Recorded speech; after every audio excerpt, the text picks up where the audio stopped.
All praise to the creator, no balance, peace, and love. So, this kind of, when I seen this, okay, so this video kind of made me start thinking about a whole bunch of, it's going to make you think, because it made me think, I'm still trying to figure some things out. But anyways, now one thing we do know, we are the children of the creators, of the creator, our creator, the real creator, okay, which is the spirit that dwells in us. Now, and of course, I don't think we still don't. I wouldn't say call yourself any names. I did say I did see Remedy H. I think that's what he's called. Keep on saying we are the Atlanteans, which I don't know. I mean, if America is Atlantis, he might have a point. The part that I don't agree with is that when it says we are Atlanteans Anunnaki. When I don't think we're Anunnaki, I don't agree with that because everything I researched about the Anunnaki so far has been bad. So far has been demons and stuff like that. So maybe this could be saying that America, and I thought the Atlanteans were bad.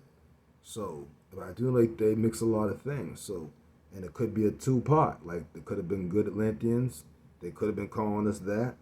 But we still go by only the children of the creator. But they could have been calling the bad guys, fallen ones, that too. So we have to be very careful with this. But this will make you think. The main thing I think you should only take from this, right, period, is we are the children of the creators. I don't think we should call ourselves any of these names only because I believe that outside nations called us the names from what I've researched. And maybe the fallen ones even gave us names. I mean, we were calling ourselves the Dracon people. That's not okay. That's bad, right? Because you know what that stands for. So at one point, we obviously went rogue for some reason. And maybe it went rogue before that too. Like I said, that's something that we have to do further research. But this does get your mind thinking. So I think the next thing you should take from this is that maybe America is Atlantis, and if that's the case, what is going on? Now we do already know that slavery was obviously some type of lie to a certain extent. We got robbed. We did get jacked. They took our land. But the problem with that is that they didn't really get in full power of our land and even our government until the sometime after 1940 something. Yeah, so something ain't right. We're gonna have to figure this all out.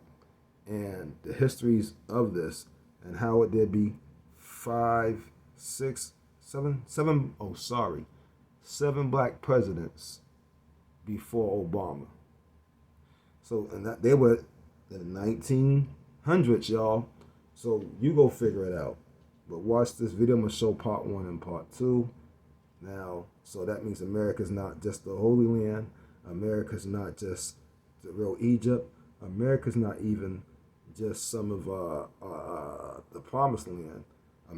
East America is not even just Africa, but now it is Atlantis. This must be true to the whole old land. And the picture that was shown on this, I'm going to show you that probably afterwards.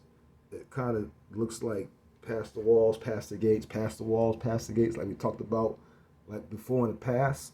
And it seems to be the odd thing is right smack dab in the middle. And it was all trying to get, we were separated, and it does so separated. So there's something missing to the puzzle. This I know.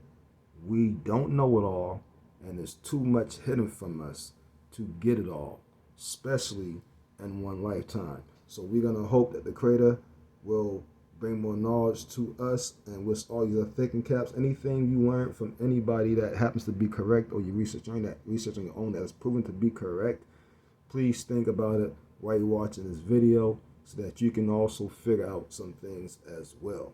This video is strictly for learning and education, okay? So let's take from the fact that we are the Creator's children, and America could also be Atlantis, not just the other things that we all know it is. Let's not call ourselves this thing, okay? If that's the case, let the Creator call us that when the Creator wakes us completely up, we know who we are. But for now, we're just going to stick with we are the Creator's children. Let's watch this.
And it says here, the Annex Cut is an extract from Sampson's map of America, showing views respecting the New World as constituting the island of Atlantis, alright?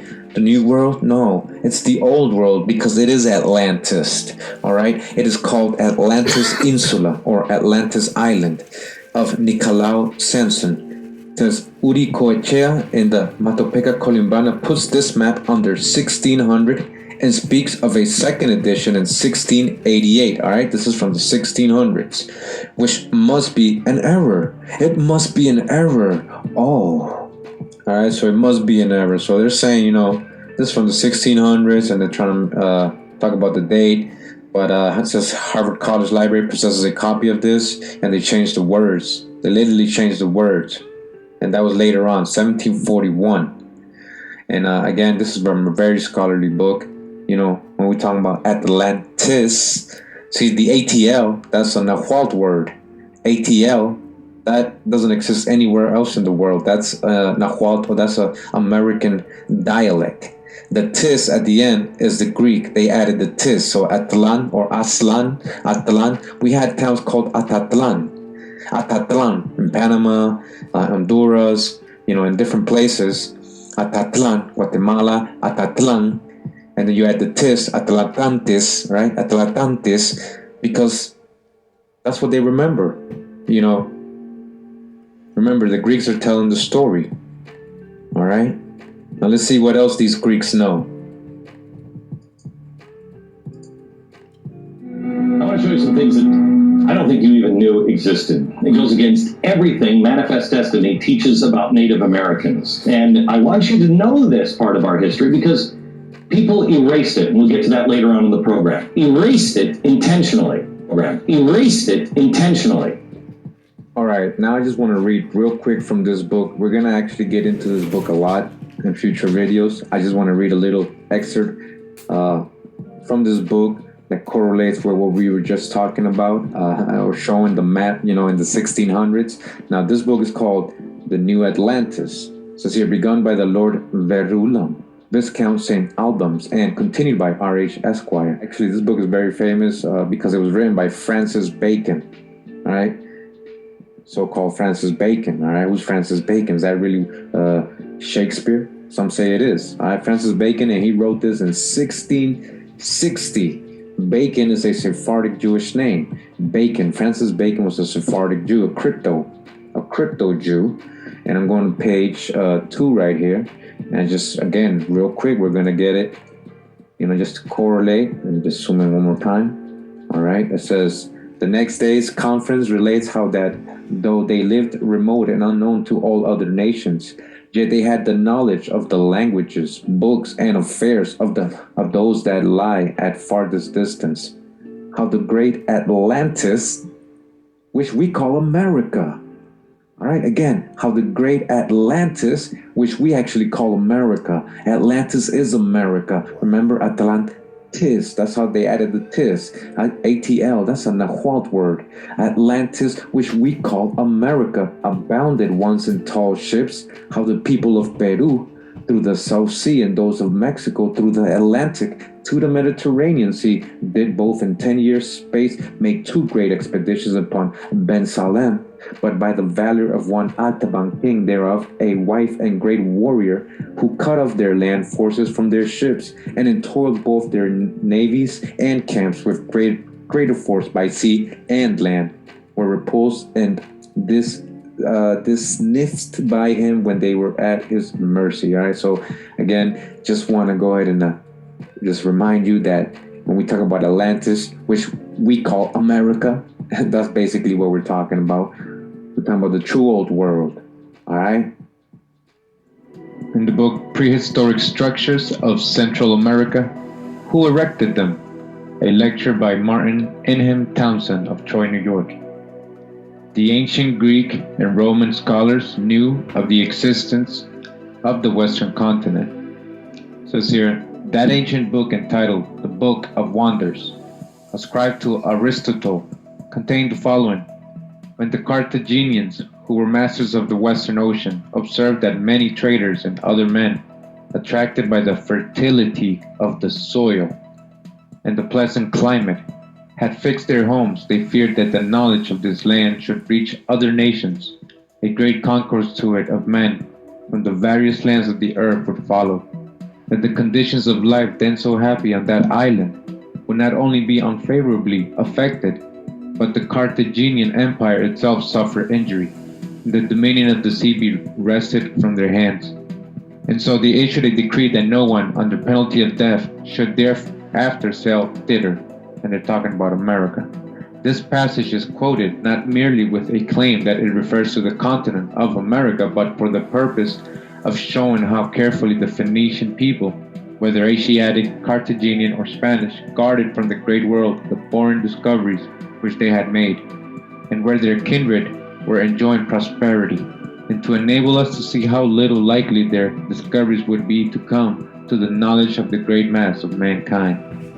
Let us look for. And there was a law that was made because they were always said not to go there because anybody came here, we'd kill them all.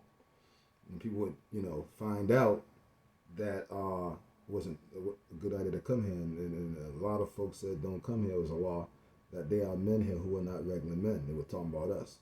They were saying that those men are not regular men. These men are the children of the Creator. They were calling us GODs.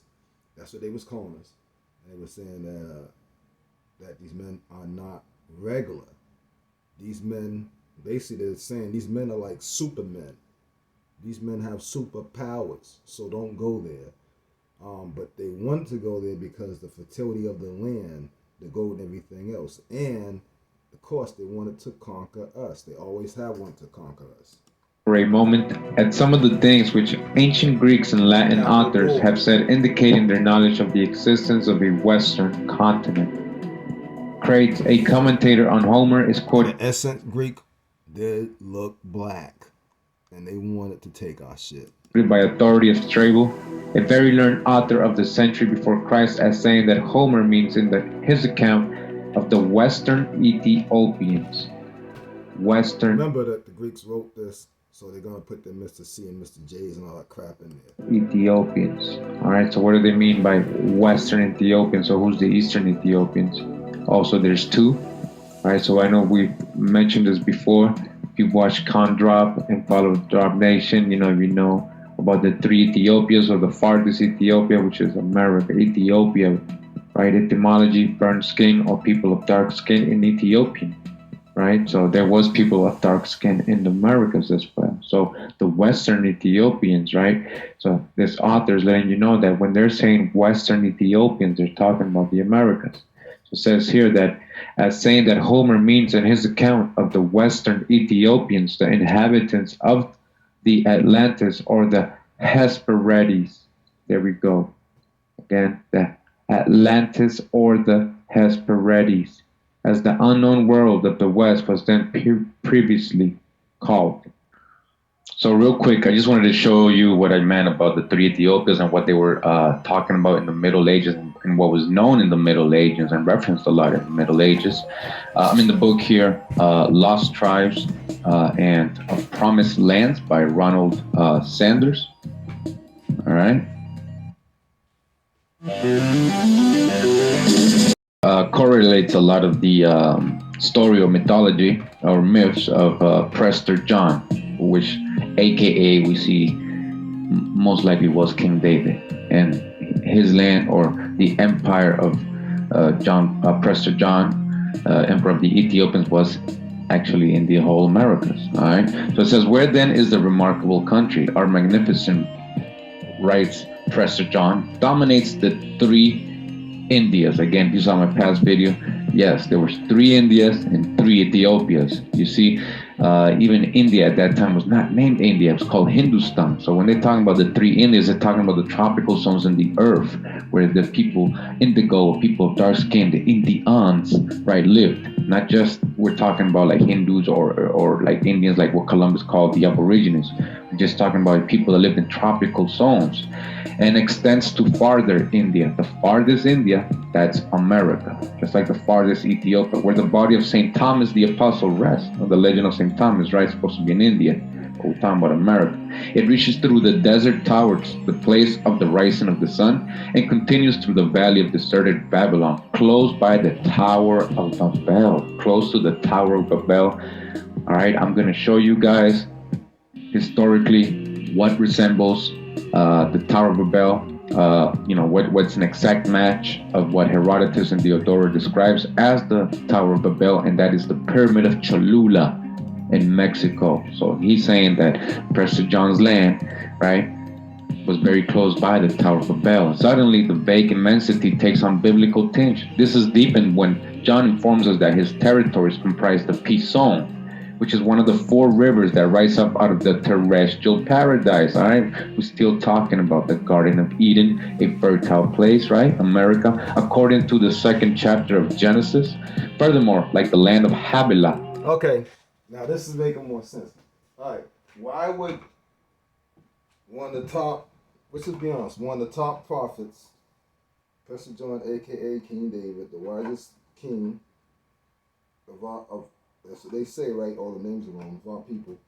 Why in the world would he have his castle near the towers of the devil? Think about that. So that just simply states that we were messing up by this time. And if we did name it that name, well, that means we got that advice from the devil. And then, of course, he changed our name to something else. We're supposed to be doing that. We're calling ourselves the Dracon, the con people. We shouldn't have been doing that either, because that's wrong, because we are not of them. And we definitely, most likely, should use his name Atlantis. But America is Atlantis, and King David's castle, oh my goodness, was near the Tower of the Devil. That should let you know, by this time, we were fucking up. And there's another land just like Hesperides, Eden, or Havilah. We're talking about America, around which the biblical Pison flows.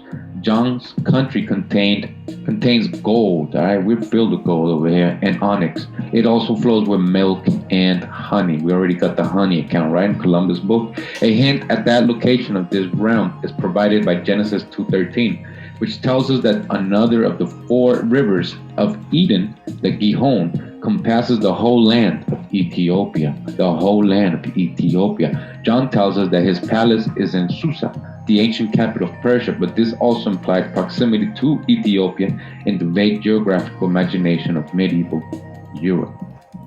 All right, so let's read this footnote right here. It says, this confused geography has ancient and honorable roots. The first verse of the book of Esther describes the realm of the Persian king Ahasuerus, whose palace also was at Susa, as extending from India even unto Ethiopia. In Greek and Roman authors, there is a similar vagueness about a vast region taken in by terms like India and Ethiopia. We just read from the other book, Prehistoric Structures of Central America, right? How they were saying that the Western Ethiopians, that is really Atlanteans or America, right? So again, it's telling us here that these terms of India and Ethiopia have a similar vagueness. It's too vague to tell you exactly where it is. It's all over. The latter, even in its narrowest sense, comprise a much larger area than present-day Ethiopia. It's a much larger area. They're not just talking about present-day Ethiopia, okay?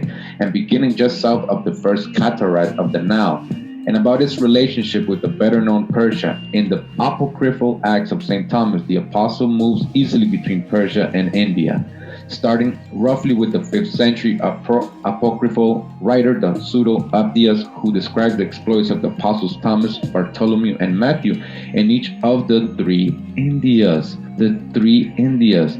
This latter concept became a standard one in the Middle Ages. All right, so this was a standard concept in the Middle Ages. What I'm trying to show you, that when we read in these old books and they're just saying, oh, he lived in India, or he lived in the Western Ethiopia, or in Ethiopia, you got to really research what they're talking about, because these places didn't exist back then, right? As a specific country or location like what we think of today. All right, again, one of the three Indias, it says, faced Ethiopia. One of the three Indias faced Ethiopia, according to the Pseudo-Abdias. The second faced Persia, and the third occupied the ends of the world, the ends of the earth, right? Farthest India, America, where they hadn't gone, between the ocean and the realm of darkness, because that's where the sun sets too, right? The West underworld, a lot of underworld mythology related to America, especially when you read Egyptian hieroglyphs, and basically most of the Mesoamerican culture. They also say, that is the underworld, right? Because the sun sets there. The third became especially fruitful for the geographical imagination. All right, so listen to this. The third India, right, became especially fruitful for the geographical imagination, the region of untold highlands, in which the plural term Indias, etymologically one and the same as Indies. Okay, the Indias. When you hear in Indias in any of these old books, they're just talking about the Indies, West Indies. All right, came to rest for one and for all. Earn your degree in less than 12 months for under $11,000. There also were less mysterious, more valid definitions of the three Indias. Among medieval geographers, listen to this, among medieval geographers, but for most Europeans, even learned ones, the term covered a vast and distant region of dark-skinned peoples. All right, India wasn't over there what we think of India as a country today. When they were referring to India or Ethiopia, right? It just meant a distant region of dark-skinned peoples. What does Ethiopia mean? A burnt skin or burnt face, right? It doesn't mean a specific country like what we think today. It was a region covered, a vast distant region of dark-skinned peoples, culminating in a countless array of islands in one direction, and Ethiopia, the biblical could. Now listen, just because you learned today that America is called Atlantis, what is really Atlantis, don't call yourself Atlanteans. Call yourself the creators people. I'm telling you that for a reason. And after all, even if you don't know the reason, it's better to be safe than sorry. And the research that I have done on anything that has to do with Atlantis, there's something going on in that story. And if you look it up, you're going to see what I'm talking about. And you'll see what I'm saying. Don't call yourself Atlanteans. Just say we are the children of the Creator. For all we know, if I understand, this place was first called Turtle Island. So, I guess there's many names, huh? And the other. So it says, to the extent that his blackness, right? His blackness, they're talking about his skin color, and they're talking about Prester John or King David, was that of an Ethiopian. All right? The extent of his blackness was that of an Ethiopian. John's emerging coloration had a long and not always unfavorable history in European eyes. It should be pointed out that, like the geographical term Ethiopia. The anthropological ones, Ethiop, and Ethiopian, were in ancient and medieval times thoroughly ambiguous, all right?